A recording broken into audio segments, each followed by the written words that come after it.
ฉันบอกว่าเต็มถังมันจะเท่าใดอันนี้หาก็เครื่องถัง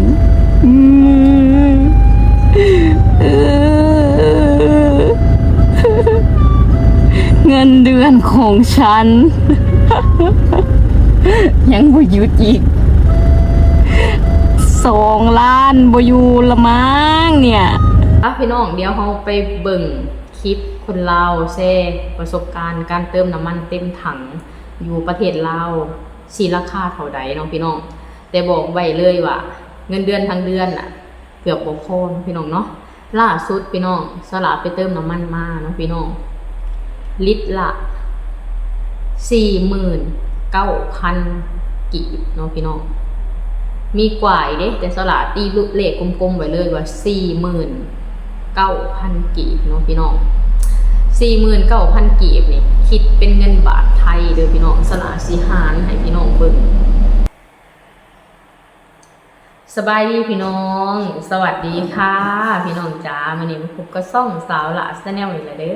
อมาพบมาพอกับสละอยู่เฮือนเด้อพี่น้องสบายดียามมื้อแลงเด้อพี่น้องเด้อบรรยากาศบ้านสละทุกมื้อนี่ก็บอกเลยว่าร้อนเอาแห้งๆพี่น้องจ๋าคนน้อยก็พอขึ้นมาอยู่เฮือนบ่ได้พี่น้องร้อนแห้งพวกเพิ่นก็เลยไปนั่งตากลมเย็นๆอยู่นอกเนาะพี่น้องบอกเลยว่าเพื่อนปูนเนี่ยค่ะช่วงยามหนาวกับอยู่ข้างในนี่อุ่นนี่พี่น้องแต่ช่วงยามร้อนแบบนี้บอกเลยว่าเขามาอยู่ข้างในนี่แทบสิบ่ได้เนาะพี่น้องเนาะเปิดพัดลมใส่ก็ทำวัดดูดอ้ายร้อนเขามาใส่เจ้าของนะพี่น้องบรรยากาศอบอ้าวแห้งอยู่บ้านสระช่วงนี้ขนาดว่ายังบ่ทันได้เข้าเดือนเมษาเด้พี่น้องถ้าหากว่าเดือนเมษานี่สิขนาดใดเนาะพี่น้องเนาะความร้อนความอ้าวนะพี่น้องบอกเลยว่าร้อนกว่าสถานการณ์ตอนนี้นะพี่น้องราคาเขาฟ้องกับร้อนแห้งราคาน้ำมันก็ร้อนแห้งนะทุกมื้อนี้มาอากาศก็ร้อนอีกนะพี่น้องโอ้ยจักสิว่าจังไดเนาะพี่น้องเนาะอยู่จังไดต่อไปเนาะพี่น้องโอเคพี่น้องมื้อนี้สละก็สิมาเว้าเรื่องน้ำมันอีกแล้วเนาะพี่น้องสิมาเว้าเรื่องน้ำมันเสื้อไฟอยู่ประเทศลาวเนาะพี่น้องเนาะอัปเดตให้พี่น้องฮู้อัปเดตให้พี่น้องฟังเนาะทุกมื้อนี้สถานการณ์ราคาน้ำมันอยู่ประเทศลาวนี่เป็นจังไดแล้วเนาะพี่น้องสละก็เป็นประชาชนคนหนึ่งสิใช้น้ำมันในการเดินทางเนาะพี่น้องเนาะเพราะว่าทุกมื้อนี้สิใช้คำว่าขี่เกวียนขี่ม้าขี่ควายบ่ได้เด้พี่น้องเฮาต้องขี่รถเนาะพี่น้องเนาะ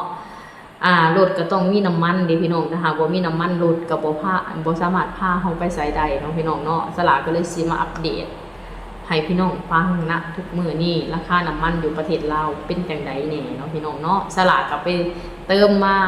สดๆหมาดๆเลยล่าสุดเลยเนาะพี่น้องบ่เว้นนี่สละไปโหลดเติมน้ำมันมาเนาะพี่น้องราคาน้ำมันอยู่ประเทศลาวล่าสุดเนาะพี่น้องใส่คำว่าได้ยินแล้วอึ้งได้ยินแล้วสอบเนาะพี่น้องเนาะนอกเหนือจากคำว่าสอบก็สิเป็นคำว่าสดเนาะพี่น้องเหลือแต่ใหม่ทุกมื้อนี้เนาะพี่น้องเนาะอากาศร้อนก็จนว่าเจ้าของสิใหม่แล้วยังบ่ซ้ำราคาน้ำมันอยู่ประเทศลาวเนาะพี่น้องใส่คำว่าสอบใส่คำว่าสดต่อไปก็คือใส่คำว่าใหม่เนาะพี่น้องเนาะใส่คำนี้ซะพี่น้องอาการแบบว่าใช่คำว่าใดๆว่าบ่ออกบอกบ่ถึกเนาะพี่น้องกับสถานการณ์อยู่ประเทศลาวทุกมื้อนี้นะพี่น้องทุกสิ่งทุกอย่างดีโตขึ้นไปเบิดพี่น้องจ๋าประชาชนคนธรรมดาประชาชนคนหาเสากินค่ำนี่ใช่คำว่าใช้ชีวิตลำบากขึ้นใช้ชีวิตยากขึ้นเนาะพี่น้องเนาะทุกสิ่งทุกอย่างมาซ้ำเติมไปเบิดเนาะพี่น้องทุกมื้อนี้นะสละก็เข้าใจแหละพี่น้องว่าสถานการณ์ทุกมื้อนี้บ่แม่นเฉพาะประเทศลาวดอกที่ได้รับผลกระทบใส่คำว่าได้รับผลกระทบกันทั่วโลกเนาะพี่น้องแต่ว่าประเทศลาวได้รับผลกระทบที่แห้งหลายกว่าประเทศอื่นเนาะพี่น้องเพราะว่าประเทศลาวเป็นประเทศน้อยๆที่นำเข้าน้ำมันที่นำเข้าสินค้าเป็นหลักเนาะพี่น้องเนาะอยู่ประเทศลาวบ่มีโรงกลั่นน้ำมันเฮาบ่สามารถผลิตน้ำมันใส่เองได้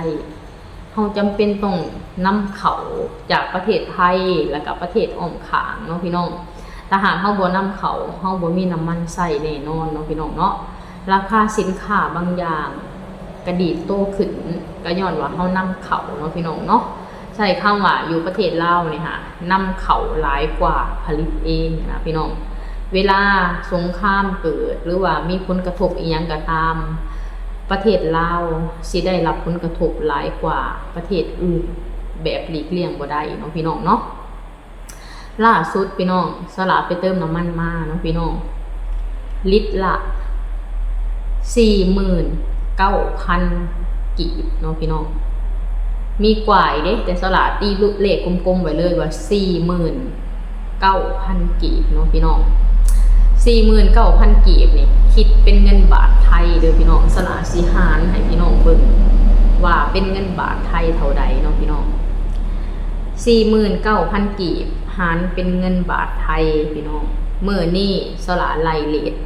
680เด้อพี่น้อง1 บาทไทยเท่ากับเงินกีบ680 กีบเนาะพี่น้องเนาะหารออกมาสิได้เป็นเงินบาทไทยเท่าใดหาร680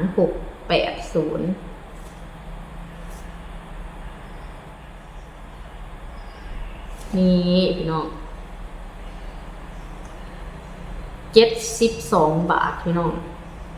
เป็นไดพี่น้องราคาโอเคบ่พี่น้องคิดว่ามีแนวโน้มสิขึ้นไปฮอด100 บาทบ่พี่น้องสลากมีความคิดว่ามีแนวโน้มสิขึ้นไปฮอดลิตรละ100 บาทแน่นอนเนาะพี่น้องอันนี้ค่ะเป็นน้ำมันเติมรถมอเตอร์ไซค์เด้อพี่น้องบ่แน่ใจว่าอยู่ฝั่งไทยเขาเจ้าเอิ้นว่าน้ำมันหยังเนาะพี่น้องเป็นน้ำมันสีแดงๆเนาะพี่น้องส่วนน้ำมันกระส่วนที่เติมรถกระบะน่ะสลากบ่ได้เบิ่งราคามานะพี่น้องแต่มันสูงกว่าน้ำมันเติมมอเตอร์ไซค์แน่นอนนะพี่น้องราคานี่ก็เป็นราคาที่ดีโตขึ้นมาจากอาทิตย์ที่แล้วนี่ใช้คำว่าหลายเติบเนาะเพราะว่าอาทิตย์ที่แล้วนี่สลากเติมอยู่ในลิตรละ51 บาทเนาะส่วนมาอาทิตย์นี้ดีดขึ้นมาอยู่ในลิตรละ72 บาทก็ใส่คำว่าขึ้นมาอีก21 บาทเนาะพี่น้องเนาะเป็นยังไงพี่น้องเป็นตาเมื่อยแทนบ่พี่น้องเมื่อยแทนคนลาวอยู่บ่อกใจแทนคนลาวอยู่บ่เนาะส่วนอยู่ฝั่งไทยก็สลากก็ได้ข่าวว่าปรับขึ้นอยู่เนาะแต่ก็บ่ถึงขั้นว่าปรับขึ้นหลายคืออย่างประเทศลาวเนาะพี่น้องเนาะสลากก็ไปเห็นคลิปล่าสุดพี่น้องสลากยังให้พี่น้องได้เห็นนำกันเนาะคลิปนี้เกี่ยวกับน้ำมันนี่แหละพี่น้องมีประชาชนคนหนึ่งเนาะเพิ่นก็ไปเติมน้ำมันเนาะพี่น้องเพิ่นก็บอกว่าเอาเต็มถังเด้อว่าซั่นเต็มถังนะพี่น้องใส่คำว่าเงินเดือนทั้งเดือนเกือบบ่พอเนาะพี่น้องเนาะโอเคพี่น้องเดี๋ยวเราไปเบิ่งคลิปนำกันก่อนเนาะพี่น้องสลากก็ต้องขออนุญาตเจ้าของคลิปเด้อขออนุญาตมานำเสนอต่อเนาะพี่น้องเพราะว่าทุกมื้อนี่บอกเลยว่าสถานการณ์น้ำมันนี่ค่ะเอาแน่เอานอนบ่ได้เนาะพี่น้องบ่มีคำว่าปรับลงมีแต่คำว่าปรับขึ้นเนาะพี่น้องเนาะไปพี่น้องเดี๋ยวเราไปเบิ่งคลิปคนลาวแชร์ประสบการณ์การเติมน้ำมันเต็มถังอยู่ประเทศลาวสิราคาเท่าใดเนาะพี่น้องแต่บอกไว้เลยว่าเงินเดือนทั้งเดือนเกือบบ่พอพี่น้องเนาะไปเดี๋ยวเราไปเบิ่งคลิปกันก่อนเลยฉันบอกว่าเต็มถังมันจะเท่าใดอันนี้หาก็เครื่องถัง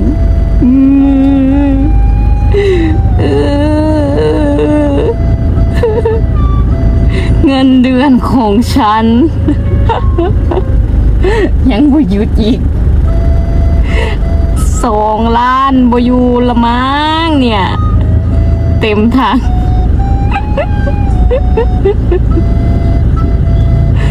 ไม่2 ล้านไป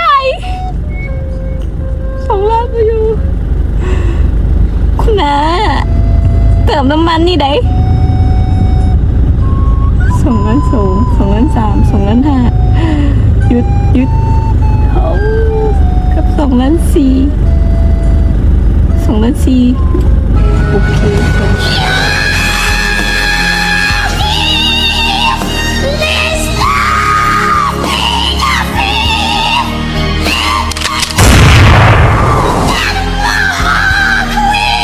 พี่น้องใส่คำว่าเติมน้ำมันเต็มถังไปจบอยู่ที่2,430,000 กีบเนาะพี่น้องเนาะได้อยู่57.29 ลิตรเนาะพี่น้อง ใส่คำว่าบางคนนี่ค่ะเบิดเลยดิ2 ล้าน 4นี่ค่ะพอบางคนนั่นเงินเดือนน่ะเริ่มต้นอยู่ที่2 ล้านเองเนาะพี่น้องเนาะ2 ล้าน 4ใส่คำว่าเฮ็ดงานทั้งเดือนได้แค่น้ำมันถังเดียวเนาะพี่น้อง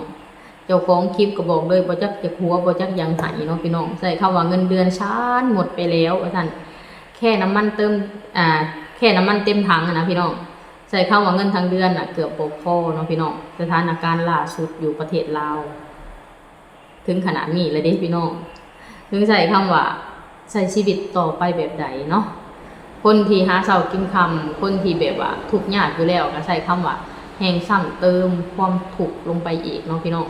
คนกำลังสิแบบว่างอข้อขึ้นกะงอข้อขึ้นบ่ได้เนาะพี่น้องเพราะว่าบ่มีความสามารถสิบื้นสู่ในราคาสินค้าในปัจจุบันอยู่ประเทศลาวได้นะพี่น้องใช้คำว่าถูกกันต่อไปเนาะพี่น้องเนาะก็บ่ฮู้คือกันเด้ว่าสถานการณ์นี้สิจบไปแบบใดสลากก็บ่ฮู้คือกันว่ามันสิคลี่คลายลงมื้อใดนะพี่น้องสงสารมนุษย์นี่แหละพี่น้องจักสิสู้กับอีหยังแหน่ในทุกมื้อนี้เนาะสู้กับปากของสิสู้กับเงินเฟ้อสู้กับราคาของก็พอแห้งแล้วมาคิดใส่น้ำมันก็ขาดแคลนบางปั๊มก็บ่มีให้เติมบางปั๊มมีให้เติมก็ค่อนข้างสิแพงเนาะพี่น้องคืออย่างปั๊มอยู่บ้านสลาล่าสุดมื้อนี้ก็คือสลาเว้าก็ได้ลิตรละ72 บาทเนาะพี่น้องเนาะสลาก็บ่ได้หมายถึงว่าทุกปั๊มในประเทศลาวอะราคานี้เด้อพี่น้องเพราะว่าบางพื้นที่ก็ราคาสิย่อมเยาว์กว่านี้เนาะพี่น้องบางพื้นที่ก็ราคาสิสูงกว่านี้ก็มีเนาะพี่น้องส่วนบ้านสลาน่ะลิตรละ72 บาทเนาะพี่น้องเนาะมีแนวโน้มว่าสิเพิ่มขึ้นกว่านี้เนาะพี่น้องมันสิไปยุดอยู่บ่อนใดเนาะพี่น้องสลาคิดว่า100 บาทต่อลิตรเนี่ยฮะอีกบ่ล้นเนาะพี่น้องเนาะนี่แหละพี่น้องฉลาดกับขอภาวนาเนาะพี่น้อง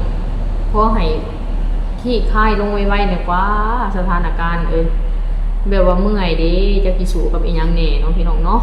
คืออย่างฉลาดเองนี่ก็ยังโชคดีตรงที่ว่าฉลาดค่ะบ่ได้เดินทางไปเฮ็ดงานบ่อนอื่นเนาะพี่น้องคืออย่างพอไปติเพิ่นเฮ็ดงานเพิ่นก็เฮ็ดงานอยู่ในบ้านเจ้าของนะพี่น้องก็เลยบ่ได้เดือดร้อนปานใดนะพี่น้องใช้คำว่าถึงสิบ่เดือดร้อนก็มีผลกระทบแหละพี่น้องเพราะว่าเฮาก็ต้องใช้ยานพาหนะในการแบบสัญจรไปมานะพี่น้องสิไปหายขี่คุ้ยขี่ม้าคือแต่ก่อนก็คือสิบ่ได้เนาะพี่น้องเฮาต้องใช้ยานพาหนะนะเฮาต้องใช้รถใช้มอเตอร์ไซค์เนาะพี่น้องเนาะคืออย่างสลาเองนี่ก็เติมก็ส่วนหลายสลาสิเติมรถมอเตอร์ไซค์ไว้เนาะพี่น้องคืออย่างรถใหญ่สลาก็เติมไว้ตั้งแต่ตอนที่สลากลับบ้านยาเนาะก็เหลือหลายอยู่นะพี่น้องสลากก็บ่ค่อยได้ใส่รถใหญ่เนาะพี่น้องเนาะส่วนหลายสลากก็สิใส่มอเตอร์ไซค์เนาะพี่น้องแต่สลากก็มีแผนสิเติมอยู่เนาะพี่น้องเพราะว่าสลากมีแผนสิไปรับเอาเอื้อยอยู่สวรรณเขตเนาะพี่น้องเพราะว่าเอื้อยสลากเพิ่นสิมาจากกรุงเทพนะพี่น้องสลากก็เลยว่ามีแผนสิไปรับเอาเพิ่นเนาะพี่น้องเนาะก็ว่าสิเติมแหละอยู่ในราคา1,000 บาทเท่านั้นพี่น้องพอสลากมาหารออกมาแล้วนะพี่น้อง 1,000 บาทน่ะสิเติมได้อยู่ประมาณ13 ลิตรเนาะพี่น้องเนาะ12-13 ลิตรแค่นี้ 1,000 บาทไทยเด้อยู่ประเทศไทยเด้ราคา 1,000 บาทนี่ค่ะเติมน้ำมันได้จักลิตรพี่น้อง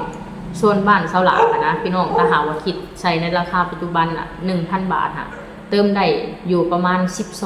13 ลิตรเนาะพี่น้องเนาะบอกเลยว่าราคาน้ำมันเนี่ยดีดขึ้นมากเกินเท่าโตนะ